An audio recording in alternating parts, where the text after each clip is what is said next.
Election کے حوالے سے کل میں آپ کی ایک پریس کانفرنس بھی دیکھ رہا تھا.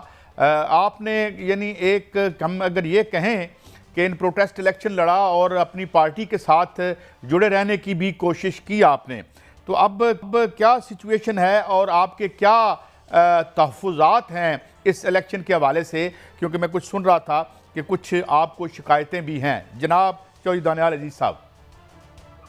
جی بالکل, یہ الیکشن تو ہوا ہی نہیں ہے جی. یہ پہلے دن سے یہ پولیس گردی کا اور دہشت گردی کا ایک ایسا مظاہرہ کیا ہے. 32 سال سے میں الیکشن لڑ رہا ہوں, یہ میرا 8واں الیکشن ہے. کبھی اس طرح کے حالات نہیں دیکھے تھے, حالانکہ ہم نے مارشل لاء بھی دیکھی, سب کچھ دیکھا تھا. اور اس میں جو ہے پہلے دن سے اس قدر انہوں نے مطلب جو میرے سپورٹر تھے ان کے پیٹرول پمپ سیل کر دیے, جو پرائیویٹ ہسپتال والے تھے ان کو نوٹسز بھیج دیے, جو پرائیویٹ اسکولوں والے تھے ان کو نوٹسز بھیج دیے. جہاں پر ہم جاتے تھے یہ کرسیاں اٹھا لیتے تھے, وہاں جا کے لوگوں کو بھگا دیتے تھے.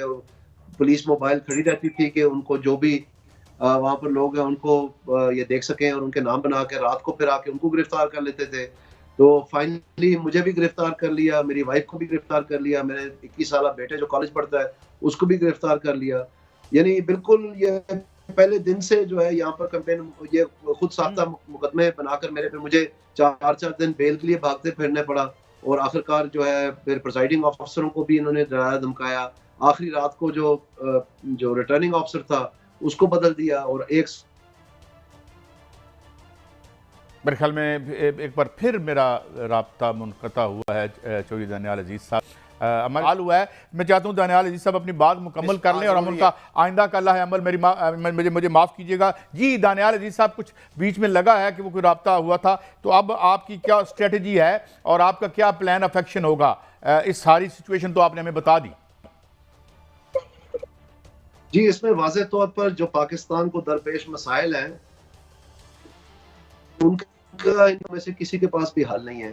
اور یہ جو پاکستان کے اس وقت معاشی حالات ہیں, انفارچونیٹلی ان جماعتوں میں اکانومسٹ بھی کوئی نہیں ہے.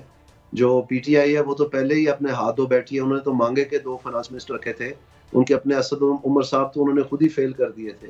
اور اسی طرح پیپلز پارٹی کے پاس بھی کوئی فائنانس کا آدمی نہیں ہے. اور جو پاکستان مسلم لیگ نون میں ہے ان کا جو آئی ایم ایف کے ساتھ ڈیلنگ تھی وہ تو آپ نے بخوبی دیکھ ہی لیا کیا انجام ہوا یہ ماضی کی 16 مہینے کی حکومت میں.